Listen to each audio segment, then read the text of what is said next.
The Adventures of Sherlock Holmes, by Sir Arthur Conan Doyle. Adventure number 2. The Red-Headed League. I had called upon my friend, Mr. Sherlock Holmes, one day in the autumn of last year, and found him in deep conversation with a very stout, florid-faced, elderly gentleman with fiery red hair. With an apology for my intrusion, I was about to withdraw when Holmes pulled me abruptly into the room and closed the door behind me. "You could not possibly have come at a better time, my dear Watson," he said cordially. "I was afraid that you were engaged." "So I am, very much so." "Then I can wait in the next room." "Not at all. This gentleman, Mr. Wilson, has been my partner and helper in many of my most successful cases, and I have no doubt that he will be of the utmost use to me in yours also." The stout gentleman half rose from his chair and gave a bob of greeting, with a quick little questioning glance from his small, fat, encircled eyes. "Try the settee," said Holmes, relapsing into his armchair and putting his fingertips together, as was his custom when in judicial moods. "I know, my dear Watson, that you share my love of all that is bizarre and outside the conventions and humdrum routine of everyday life. You have shown your relish for it by the enthusiasm which has prompted you to chronicle, and, if you will excuse my saying so, somewhat to embellish so many of my own little adventures. Your cases have indeed been of the greatest interest to me," I observed. You will remember that I remarked the other day, just before we went into the very simple problem presented by Miss Mary Sutherland, that for strange effects and extraordinary combinations we must go to life itself, which is always far more daring than any effort of the imagination. A proposition which I took the liberty of doubting. You did, Doctor, but none the less you must come round to my view, for otherwise I shall keep on piling fact upon fact on you, until your reason breaks down under them and acknowledges me to be right. Now, Mr. Jabez Wilson here has been good enough to call upon me this morning, and to begin a narrative which promises to be one of the most singular which I have listened to for some time. You have heard me remark that the strangest and most unique things are very often connected not with the larger but with the smaller crimes, and occasionally, indeed, where there is room for doubt whether any positive crime has been committed. As far as I have heard, it is impossible for me to say whether the present case is an instance of crime or not, but the course of events is certainly among the most singular that I have ever listened to. Perhaps, Mr. Wilson, you would have the great kindness to recommence your narrative. I ask you not merely because my friend Dr. Watson has not heard the opening part, but also because the peculiar nature of the story makes me anxious to have every possible detail from your lips. As a rule, when I have heard some slight indication in the course of events, I am able to guide myself by the thousands of other similar cases which occur to my memory. In the present instance, I am forced to admit that the facts are, to the best of my belief, unique. The portly client puffed out his chest with an appearance of some little pride, and pulled a dirty and wrinkled newspaper from the inside pocket of his greatcoat. As he glanced down the advertisement column, with his head thrust forward and the paper flattened out upon his knee, I took a good look at the man, and endeavored, after the fashion of my companion, to read the indications which might be presented by his dress or appearance. I did not gain very much, however, by my inspection. Our visitor bore every mark of being an average, commonplace British tradesman, obese, pompous, and slow. He wore rather baggy grey shepherd's check trousers, a not over-clean black frock-coat, unbuttoned in the front, and a drab waistcoat with a heavy brassy Albert chain, and a square pierced bit of metal dangling down as an ornament. A frayed top hat and a faded brown overcoat with a wrinkled velvet collar lay upon a chair beside him.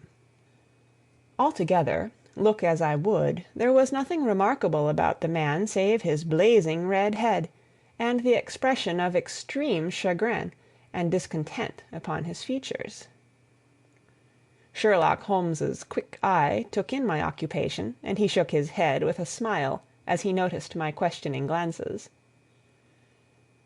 Beyond the obvious facts that he has at some time done manual labor, that he takes snuff, that he is a Freemason, that he has been in China, and that he has done a considerable amount of writing lately, I can deduce nothing else. Mr. Jabez Wilson started up in his chair, with his forefinger upon the paper, but his eyes upon my companion. "How, in the name of good fortune, did you know all that, Mr. Holmes?" he asked. "How did you know, for example, that I did manual labor? It's as true as gospel, for I began as a ship's carpenter." "Your hands, my dear sir. Your right hand is quite a size larger than your left. You have worked with it, and the muscles are more developed." "Well, the snuff, then, and the Freemasonry." "I won't insult your intelligence by telling you how I read that, especially as, rather against the strict rules of your order, you use an arc and compass breastpin." "Ah, of course, I forgot that. But the writing?" "What else can be indicated by that right cuff, so very shiny for 5 inches, and the left one with the smooth patch near the elbow where you rested upon the desk?" "Well, but China?" "The fish that you have tattooed immediately above your right wrist could only have been done in China. I have made a small study of tattoo marks, and have even contributed to the literature of the subject. That trick of staining the fish's scales of a delicate pink is quite peculiar to China. When, in addition, I see a Chinese coin hanging from your watch-chain, the matter becomes even more simple." Mr. Jabez Wilson laughed heavily. "Well, I never!" said he. "I thought at first that you had done something clever, but I see that there was nothing in it after all." "I begin to think, Watson," said Holmes, "that I make a mistake in explaining. Omne ignotum pro magnifico, you know, and my poor little reputation, such as it is, will suffer shipwreck if I am so candid. Can you not find the advertisement, Mr. Wilson?" "Yes, I have got it now," he answered, with his thick red finger planted halfway down the column. "Here it is. This is what began it all. You just read it for yourself, sir." I took the paper from him and read as follows: "To the Red-Headed League. On account of the bequest of the late Ezekiah Hopkins, of Lebanon, Pennsylvania, USA, there is now another vacancy open which entitles a member of the League to a salary of £4 a week for purely nominal services. All red-headed men who are sound in body and mind and above the age of 21 years are eligible. Apply in person on Monday at 11 o'clock to Duncan Ross, at the offices of the League, 7 Pope's Court, Fleet Street."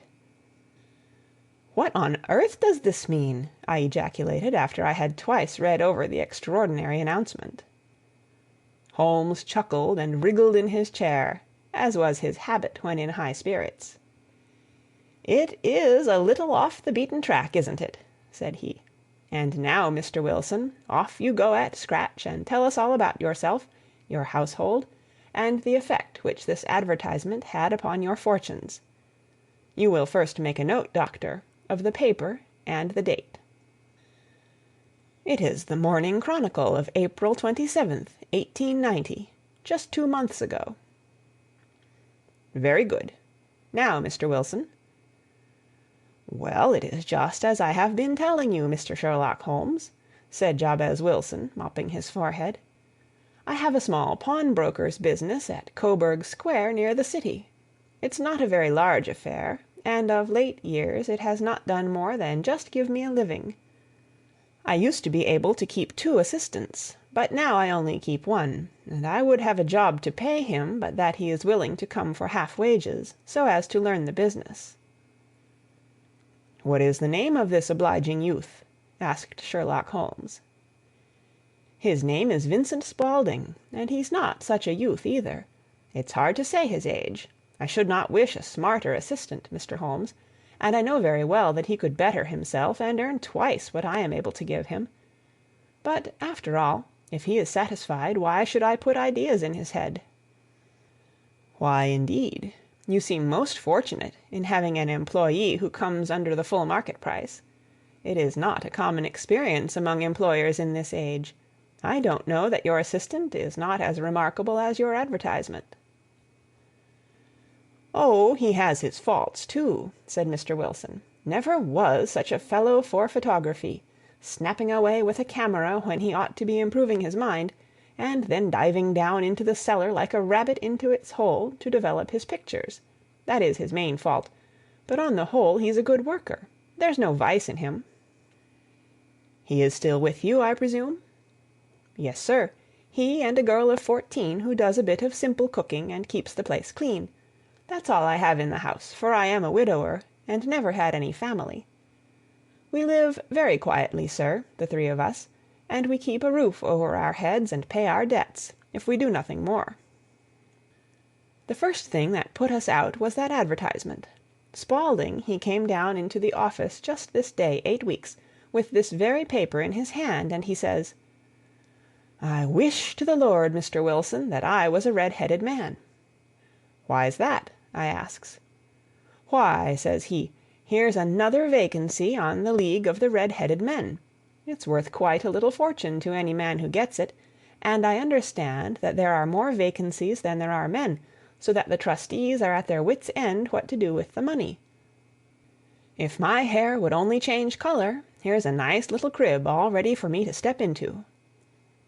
"Why, what is it then?" I asked.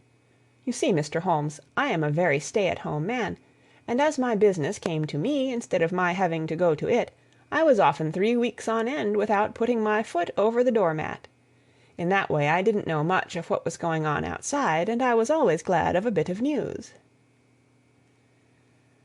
"Have you never heard of the League of the Red-Headed Men?" he asked, with his eyes open.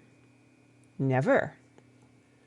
"Why, I wonder at that, for you are eligible yourself for one of the vacancies." "And what are they worth?" I asked. "Oh, merely a couple of hundred a year, but the work is slight, and it need not interfere very much with one's other occupations." Well, you can easily think that that made me prick up my ears, for the business has not been over good for some years, and an extra couple of hundred would have been very handy. "Tell me all about it," said I. "Well," said he, showing me the advertisement, "you can see for yourself that the League has a vacancy, and there is the address where you should apply for particulars. As far as I can make out, the League was founded by an American millionaire, Ezekiah Hopkins, who was very peculiar in his ways. He was himself red-headed, and he had a great sympathy for all red-headed men, so when he died it was found that he had left his enormous fortune in the hands of trustees, with instructions to apply the interest to the providing of easy berths to men whose hair is of that color. From all I hear, it is splendid pay and very little to do." "But," said I, "there would be millions of red-headed men who would apply." "Not so many as you might think," he answered. "You see, it is really confined to Londoners and to grown men. This American had started from London when he was young, and he wanted to do the old town a good turn. Then again, I have heard it is no use your applying if your hair is light red, or dark red, or anything but real bright, blazing, fiery red. Now, if you cared to apply, Mr. Wilson, you would just walk in, but perhaps it would hardly be worth your while to put yourself out of the way for the sake of a few £100. Now, it is a fact, gentlemen, as you may see for yourselves, that my hair is of a very full and rich tint, so that it seemed to me that if there was to be any competition in the matter, I stood as good a chance as any man that I had ever met. Vincent Spaulding seemed to know so much about it that I thought he might prove useful, so I just ordered him to put up the shutters for the day, and to come right away with me.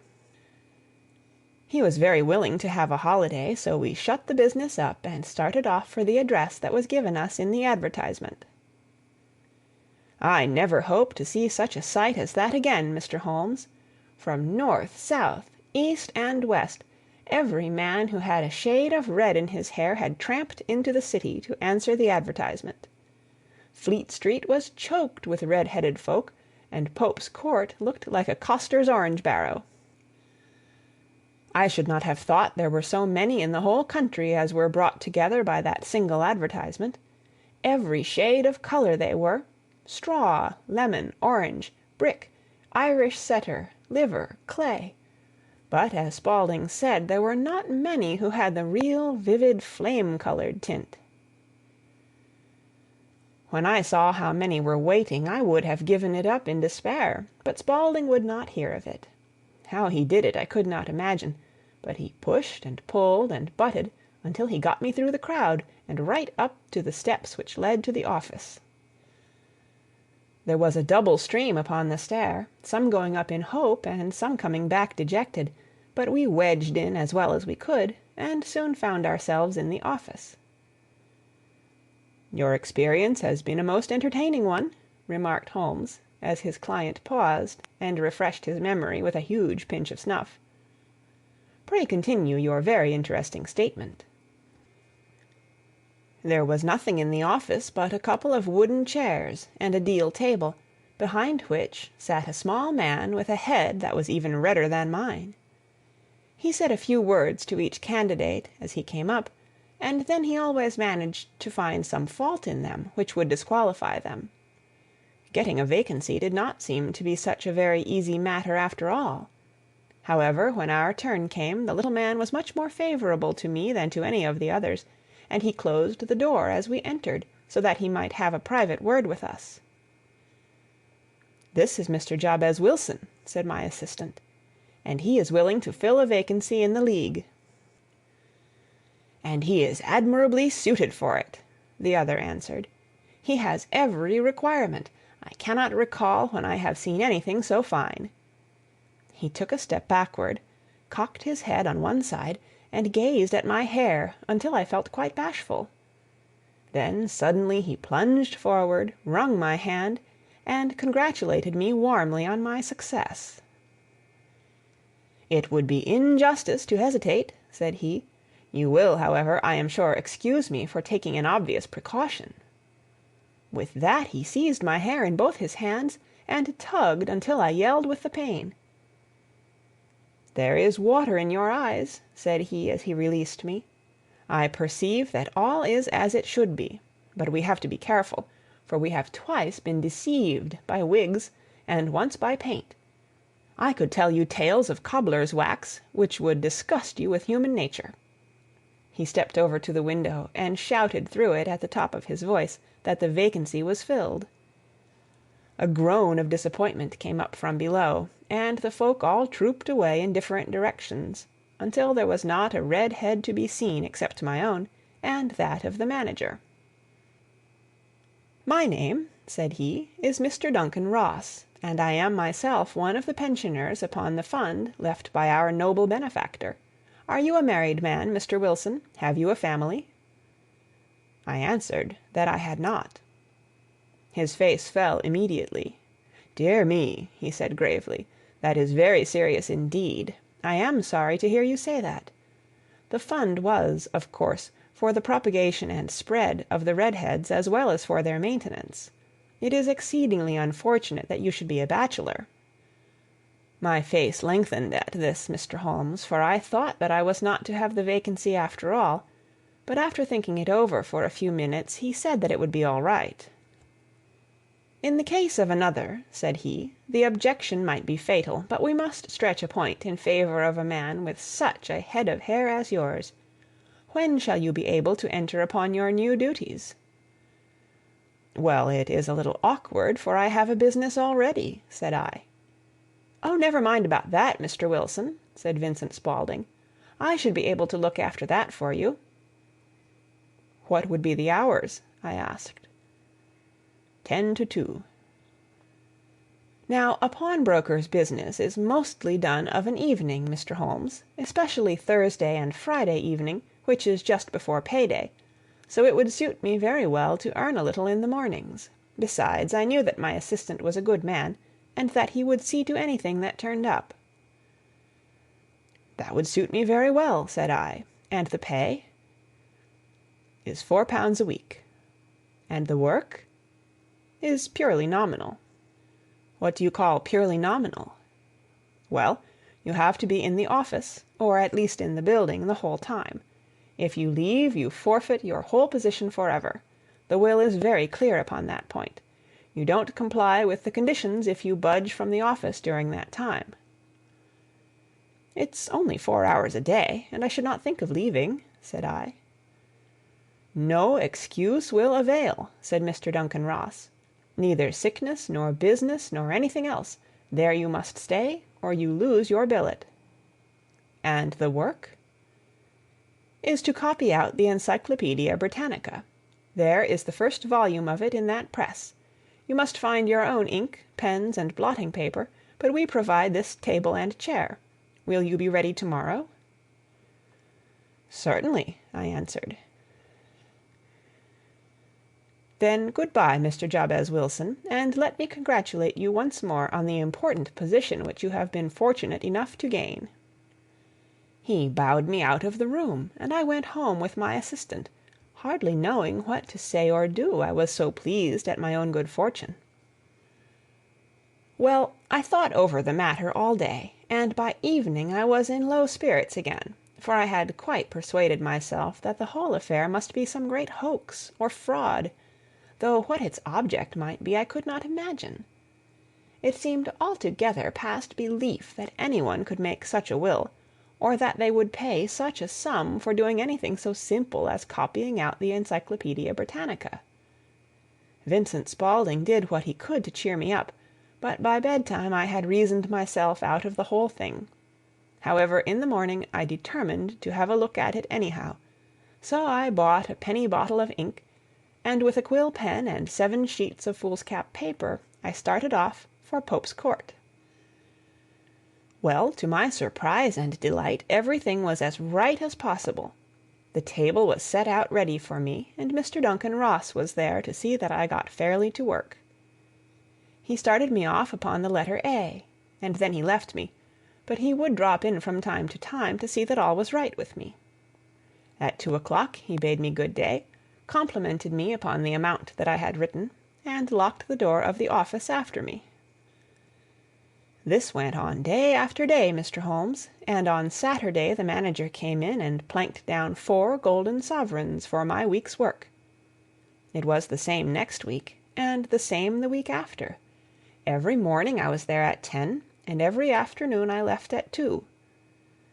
By degrees Mr. Duncan Ross took to coming in only once of a morning, and then after a time he did not come in at all. Still, of course, I never dared to leave the room for an instant, for I was not sure when he might come, and the billet was such a good one and suited me so well that I would not risk the loss of it. 8 weeks passed away like this, and I had written about abbots, and archery, and armor, and architecture, and Attica, and hoped with diligence that I might get on to the B's before very long. It cost me something in foolscap, and I had pretty nearly filled a shelf with my writings. And then suddenly the whole business came to an end. To an end? Yes, sir, and no later than this morning. I went to my work as usual at 10 o'clock, but the door was shut and locked, with a little square of cardboard hammered on to the middle of the panel with a tack. Here it is, and you can read for yourself. He held up a piece of white cardboard about the size of a sheet of notepaper. It read in this fashion: "The Red-Headed League is dissolved. October 9, 1890. Sherlock Holmes and I surveyed this curt announcement, and the rueful face behind it, until the comical side of the affair so completely overtopped every other consideration that we both burst out into a roar of laughter. "I cannot see that there is anything very funny," cried our client, flushing up to the roots of his flaming head. "If you can do nothing better than laugh at me, I can go elsewhere." "No, no," cried Holmes, shoving him back into the chair from which he had half risen. "I really wouldn't miss your case for the world. It is most refreshingly unusual. But there is, if you will excuse my saying so, something just a little funny about it. Pray, what steps did you take when you found the card upon the door?" "I was staggered, sir. I did not know what to do. Then I called at the offices round, but none of them seemed to know anything about it. Finally, I went to the landlord, who is an accountant living on the ground floor, and I asked him if he could tell me what had become of the Red-headed League. He said that he had never heard of any such body. Then I asked him who Mr. Duncan Ross was. He answered that the name was new to him. "Well," said I, "the gentleman at number 4. "What, the red-headed man?" "Yes." "Oh," said he, "his name was William Morris. He was a solicitor, and was using my room as a temporary convenience until his new premises were ready. He moved out yesterday." "Where could I find him?" "Oh, at his new offices. He did tell me the address. Yes, 17 King Edward Street, near St. Paul's." I started off, Mr. Holmes, but when I got to that address, it was a manufactory of artificial knee-caps, and no one in it had ever heard of either Mr. William Morris or Mr. Duncan Ross." "And what did you do then?" asked Holmes. "I went home to Saxe-Coburg Square, and I took the advice of my assistant. But he could not help me in any way. He could only say that if I waited I should hear by post. But that was not quite good enough, Mr. Holmes. I did not wish to lose such a place without a struggle, so, as I had heard that you were good enough to give advice to poor folk who were in need of it, I came right away to you." "And you did very wisely," said Holmes. "Your case is an exceedingly remarkable one, and I shall be happy to look into it. From what you have told me, I think that it is possible that graver issues hang from it than might at first sight appear." "Grave enough," said Mr. Jabez Wilson. "Why, I have lost £4 a week." "As far as you are personally concerned," remarked Holmes, "I do not see that you have any grievance against this extraordinary league. On the contrary, you are, as I understand, richer by some £30, to say nothing of the minute knowledge which you have gained on every subject which comes under the letter A. You have lost nothing by them." "No, sir, but I want to find out about them, and who they are, and what their object was in playing this prank, if it was a prank, upon me. It was a pretty expensive joke for them, for it cost them £32.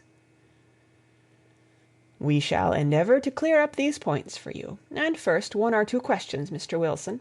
This assistant of yours who first called your attention to the advertisement, how long had he been with you?"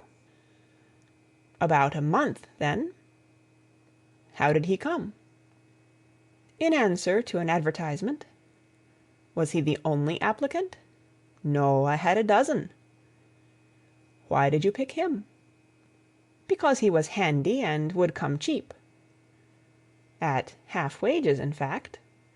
"Yes." "What is he like, this Vincent Spaulding?" "Small, stout-built, very quick in his ways, no hair on his face, though he's not short of 30. Has a white splash of acid upon his forehead."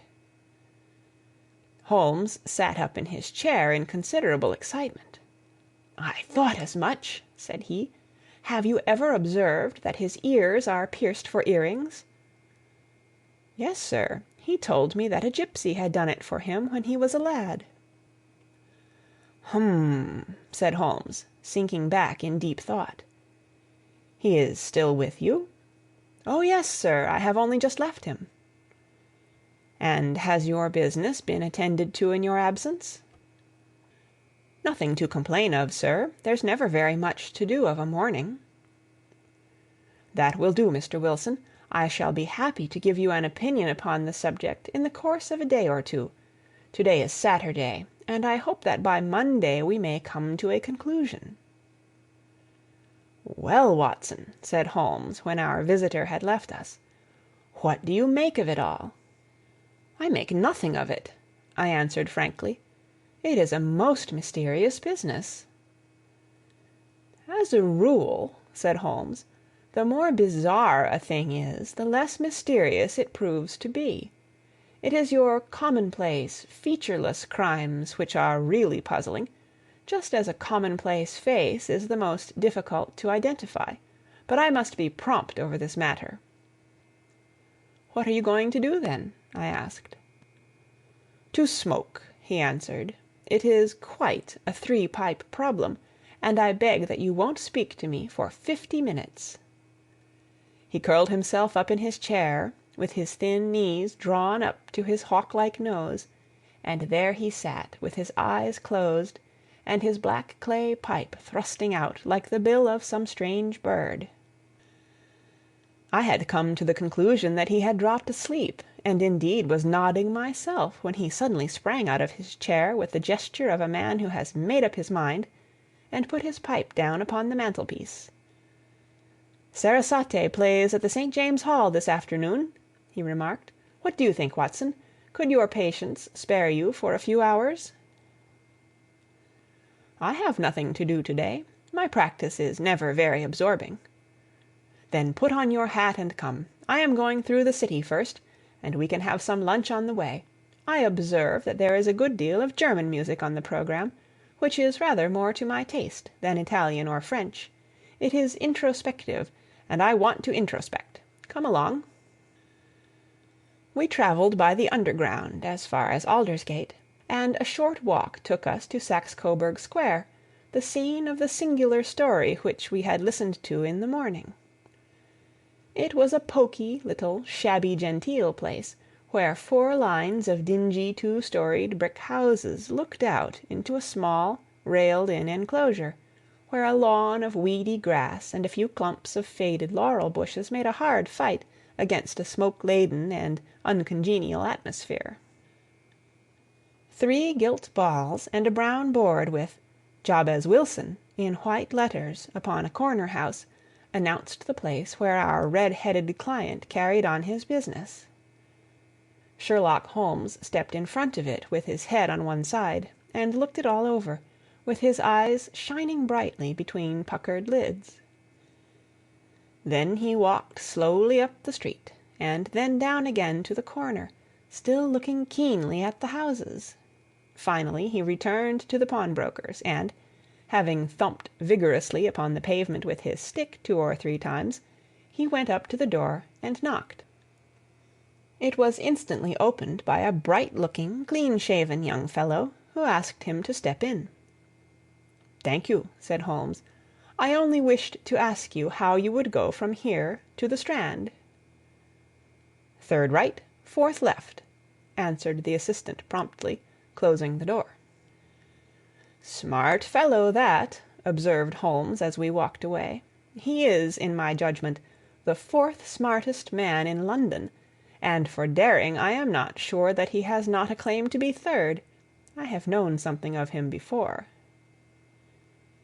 "Evidently," said I, "Mr. Wilson's assistant counts for a good deal in this mystery of the Red-headed League. I am sure that you inquired your way merely in order that you might see him." "Not him." "What then?" "The knees of his trousers." "And what did you see?" "What I expected to see." "Why did you beat the pavement?" "My dear doctor, this is a time for observation, not for talk. We are spies in an enemy's country. We know something of Saxe Coburg Square. Let us now explore the parts which lie behind it."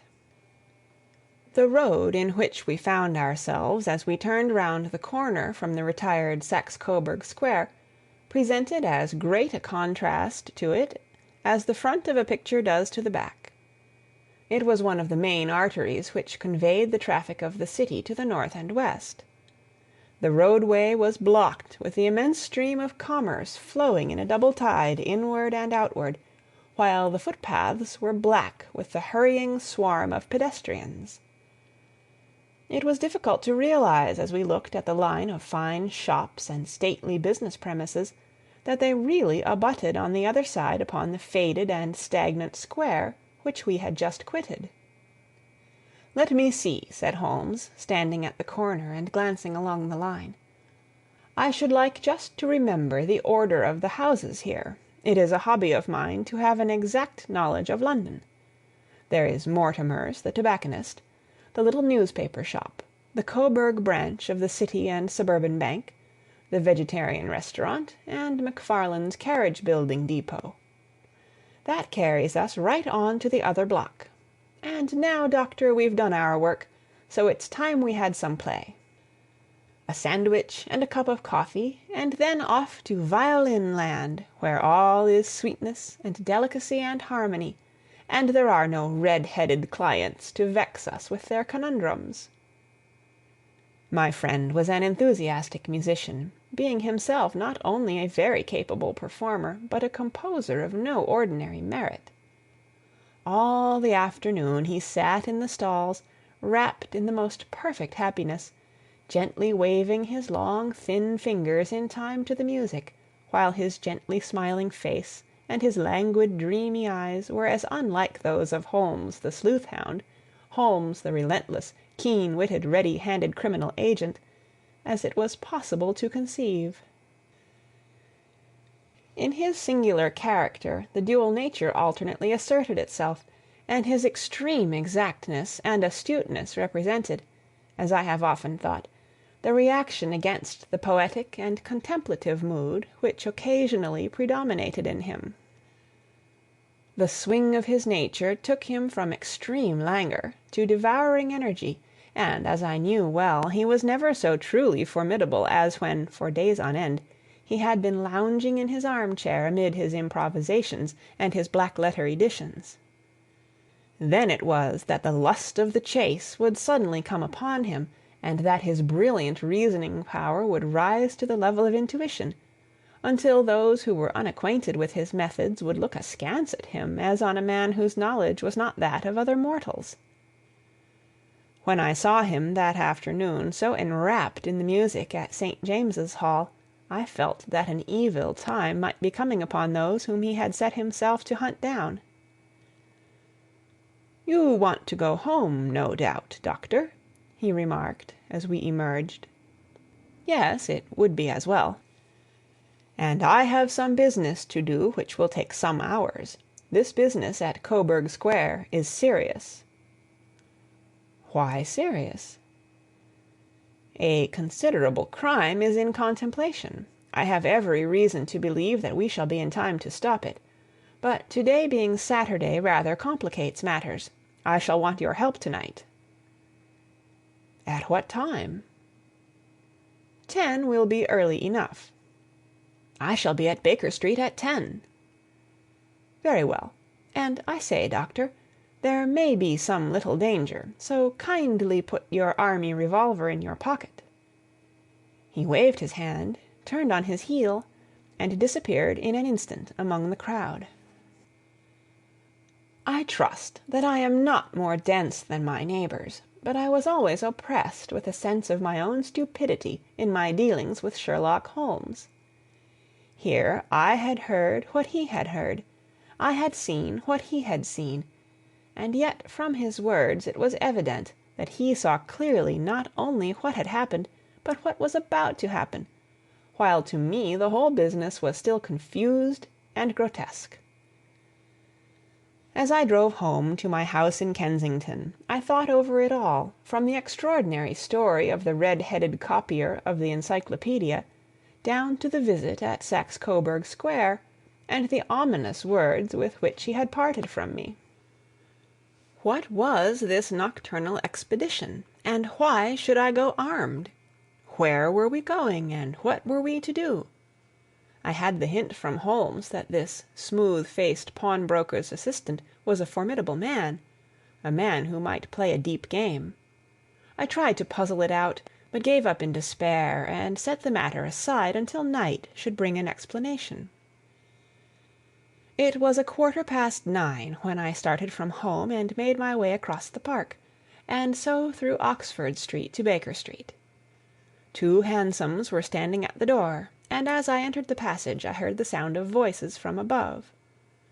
On entering his room I found Holmes in animated conversation with 2 men, one of whom I recognized as Peter Jones, the official police agent, while the other was a long, thin, sad-faced man, with a very shiny hat, and an oppressively respectable frock-coat. "Ha! Our party is complete," said Holmes, buttoning up his pea-jacket, and taking his heavy hunting-crop from the rack. "Watson, I think you know Mr. Jones of Scotland Yard. Let me introduce you to Mr. Merryweather, who is to be our companion in to-night's adventure." "We're hunting in couples again, Doctor, you see," said Jones in his consequential way. "Our friend here is a wonderful man for starting a chase. All he wants is an old dog to help him do the running down." "I hope a wild goose may not prove to be the end of our chase," observed Mr. Merryweather gloomily. "You may place considerable confidence in Mr. Holmes, sir," said the police agent loftily. "He has his own little methods, which are, if he won't mind my saying so, just a little too theoretical and fantastic, but he has the makings of a detective in him. It is not too much to say that once or twice, as in that business of the Sholto murder and the Agra treasure, he has been more nearly correct than the official force." "Oh, if you say so, Mr. Jones, it is all right," said the stranger with deference. "Still, I confess that I miss my rubber. It is the first Saturday night for 27 years that I have not had my rubber." "I think you will find," said Sherlock Holmes, "that you will play for a higher stake to-night than you have ever done yet, and that the play will be more exciting. For you, Mr. Merryweather, the stake will be some £30,000, and for you, Jones, it will be the man upon whom you wish to lay your hands. John Clay, the murderer, thief, smasher, and forger. He's a young man, Mr. Merryweather, but he is at the head of his profession, and I would rather have my bracelets on him than on any criminal in London. He's a remarkable man, is young John Clay. His grandfather was a royal duke, and he himself has been to Eton and Oxford. His brain is as cunning as his fingers, and though we meet signs of him at every turn, we never know where to find the man himself. He'll crack a crib in Scotland one week, and be raising money to build an orphanage in Cornwall the next. I've been on his track for years, and have never set eyes on him yet." "I hope that I may have the pleasure of introducing you to-night. I've had one or two little turns also with Mr. John Clay, and I agree with you that he is at the head of his profession. It is past 10, however, and quite time that we started. If you two will take the first hansom, Watson and I will follow in the second." Sherlock Holmes was not very communicative during the long drive, and lay back in the cab humming the tunes which he had heard in the afternoon. We rattled through an endless labyrinth of gas-lit streets until we emerged into Farrington Street. "We are close there now," my friend remarked. "This fellow Merryweather is a bank director, and personally interested in the matter. I thought it as well to have Jones with us also. He is not a bad fellow, though an absolute imbecile in his profession. He has one positive virtue. He is as brave as a bulldog, and as tenacious as a lobster if he gets his claws upon anyone. Here we are, and they are waiting for us." We had reached the same crowded thoroughfare in which we had found ourselves in the morning. Our cabs were dismissed, and, following the guidance of Mr. Merryweather, we passed down a narrow passage and through a side door, which he opened for us. Within there was a small corridor, which ended in a very massive iron grate. This also was opened, and led down a flight of winding stone steps, which terminated at another formidable gate. Mr. Merryweather stopped to light a lantern, and then conducted us down a dark, earth-smelling passage, and so, after opening a third door, into a huge vault or cellar, which was piled all round with crates and massive boxes. "You are not very vulnerable from above," Holmes remarked as he held up the lantern and gazed about him. "Nor from below," said Mr. Merryweather, striking his stick upon the flags which lined the floor. "Why, dear me, it sounds quite hollow," he remarked, looking up in surprise. "I must really ask you to be a little more quiet," said Holmes severely.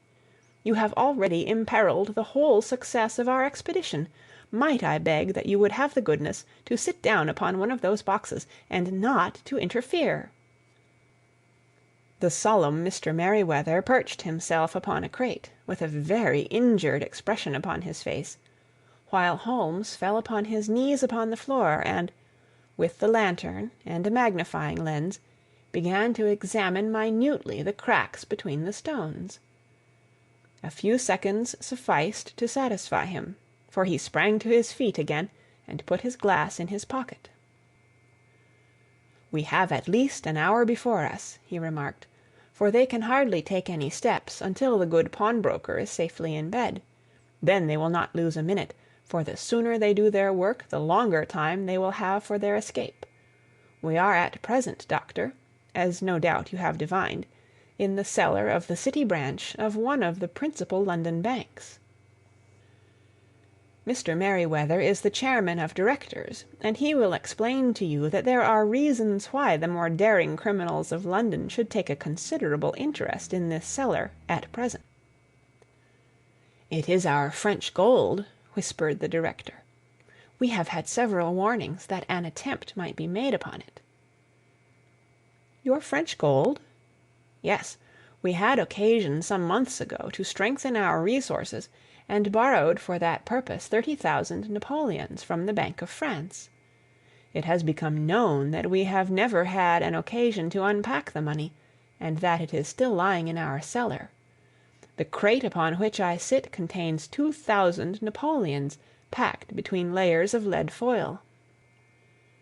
Our reserve of bullion is much larger at present than is usually kept in a single branch office, and the directors have had misgivings upon the subject."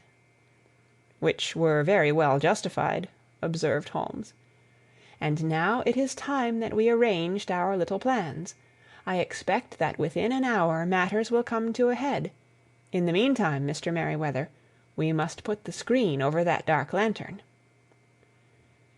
"And sit in the dark?" "I am afraid so. I had brought a pack of cards in my pocket, and I thought that, as we were a partie carrée, you might have your rubber after all. But I see that the enemy's preparations have gone so far that we cannot risk the presence of a light. And first of all we must choose our positions. These are daring men, and though we shall take them at a disadvantage, they may do us some harm unless we are careful. I shall stand behind this crate, and do you conceal yourselves behind those. Then, when I flash a light upon them, close in swiftly. If they fire, Watson, have no compunction about shooting them down." I placed my revolver, cocked, upon the top of the wooden case behind which I crouched. Holmes shot the slide across the front of his lantern, and left us in pitch darkness. Such an absolute darkness as I have never before experienced. The smell of hot metal remained to assure us that the light was still there, ready to flash out at a moment's notice. To me, with my nerves worked up to a pitch of expectancy, there was something depressing and subduing in the sudden gloom, and in the cold, dank air of the vault. "They have but one retreat," whispered Holmes. "That is back through the house into Saxe Coburg Square. I hope that you have done what I asked you, Jones." "I have an inspector and 2 officers waiting at the front door." "Then we have stopped all the holes. And now we must be silent and wait." What a time it seemed!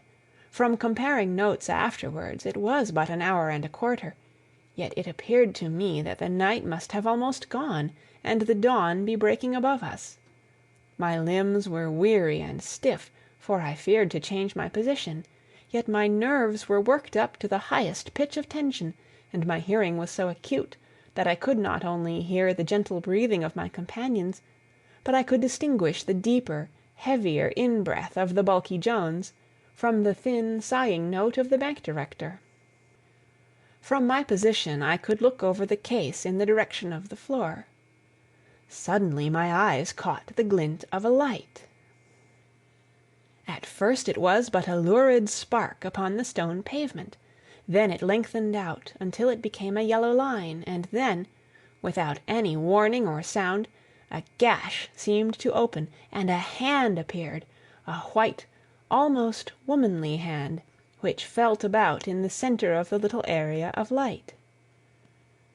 For a minute or more the hand, with its writhing fingers, protruded out of the floor. Then it was withdrawn as suddenly as it appeared, and all was dark again save the single lurid spark, which marked a chink between the stones. Its disappearance, however, was but momentary. With a rending, tearing sound, one of the broad white stones turned over upon its side, and left a square gaping hole, through which streamed the light of a lantern. Over the edge there peeped a clean-cut, boyish face, which looked keenly about it, and then, with a hand on either side of the aperture, drew itself shoulder-high and waist-high, until one knee rested upon the edge. In another instant he stood at the side of the hole and was hauling after him a companion, lithe and small like himself, with a pale face and a shock of very red hair. "It's all clear," he whispered. "Have you the chisel and the bags?" "Great Scott! Jump, Archie, jump, and I'll swing for it." Sherlock Holmes had sprung out and seized the intruder by the collar. The other dived down the hole, and I heard the sound of rending cloth as Jones clutched at his skirts. The light flashed upon the barrel of a revolver, but Holmes's hunting crop came down on the man's wrist, and the pistol clinked upon the stone floor. "It's no use, John Clay," said Holmes blandly. "You have no chance at all." "So I see," the other answered, with the utmost coolness. "I fancy that my pal is all right, though I see you have got his coat-tails." "There are 3 men waiting for him at the door," said Holmes. "Oh, indeed! You seem to have done the thing very completely. I must compliment you." "And I you," Holmes answered. "Your red-headed idea was very new and effective." "You'll see your pal again presently," said Jones. "He's quicker at climbing down holes than I am. Just hold out while I fix the derbies." "I beg that you will not touch me with your filthy hands," remarked our prisoner as the handcuffs clattered upon his wrists.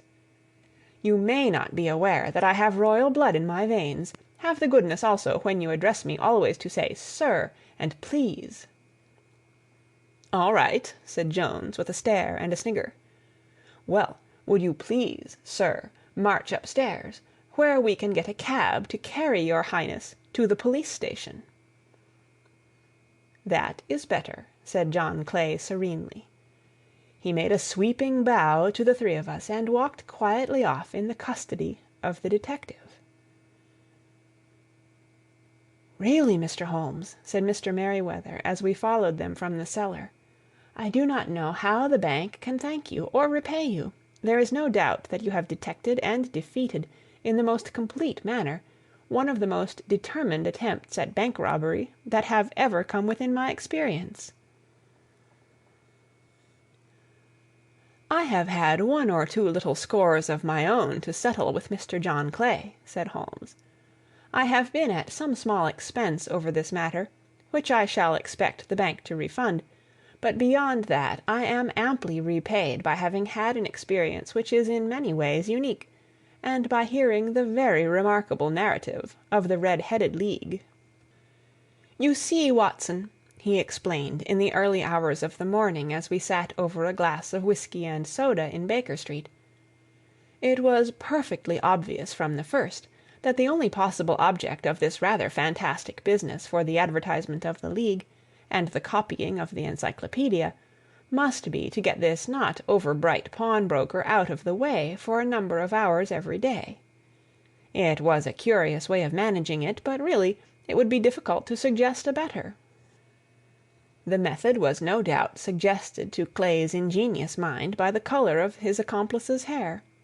The £4 a week was a lure which must draw him, and what was it to them who were playing for thousands? They put in the advertisement, one rogue has the temporary office, the other rogue incites the man to apply for it, and together they managed to secure his absence every morning in the week. From the time that I heard of the assistant having come for half wages, it was obvious to me that he had some strong motive for securing the situation. But how could you guess what the motive was? Had there been a woman in the house, I should have suspected a mere vulgar intrigue. That, however, was out of the question. The man's business was a small one, and there was nothing in his house which could account for such elaborate preparations and such an expenditure as they were at. It must, then, be something out of the house. What could it be? I thought of the assistant's fondness for photography, and his trick of vanishing into the cellar. The cellar! There was the end of this tangled clue. Then I made inquiries as to this mysterious assistant, and found that I had to deal with one of the coolest and most daring criminals in London. He was doing something in the cellar, something which took many hours a day for months on end. What could it be, once more? I could think of nothing save that he was running a tunnel to some other building. So far I had got when we went to visit the scene of action. I surprised you by beating upon the pavement with my stick. I was ascertaining whether the cellar stretched out in front or behind. It was not in front. Then I rang the bell, and as I hoped, the assistant answered it. We have had some skirmishes, but we had never set eyes upon each other before. I hardly looked at his face. His knees were what I wished to see. You must yourself have remarked how worn, wrinkled, and stained they were. They spoke of those hours of burrowing. The only remaining point was what they were burrowing for. I walked round the corner, saw the City and Suburban Bank abutted on our friend's premises, and felt that I had solved my problem. When you drove home after the concert, I called upon Scotland Yard and upon the chairman of the bank directors, with the result that you have seen. And how could you tell that they would make their attempt to-night? I asked. Well, when they closed their League offices, that was a sign that they cared no longer about Mr. Jabez Wilson's presence. In other words, that they had completed their tunnel. But it was essential that they should use it soon, as it might be discovered, or the bullion might be removed. Saturday would suit them better than any other day, as it would give them 2 days for their escape. For all these reasons I expected them to come to-night. You reasoned it out beautifully, I exclaimed in unfeigned admiration. It is so long a chain, and yet every link rings true. It saved me from ennui, he answered, yawning. Alas, I already feel it closing in upon me. My life is spent in one long effort to escape from the commonplaces of existence. These little problems help me to do so. And you are a benefactor of the race, said I. He shrugged his shoulders. Well, perhaps after all it is of some little use, he remarked. L'homme c'est rien, l'œuvre c'est tout, as Gustave Flaubert wrote to George Sand. End of Adventure number 2. Read by Kara Schallenberg, www.kray.org, on September 24th, 2006, in Oceanside, California.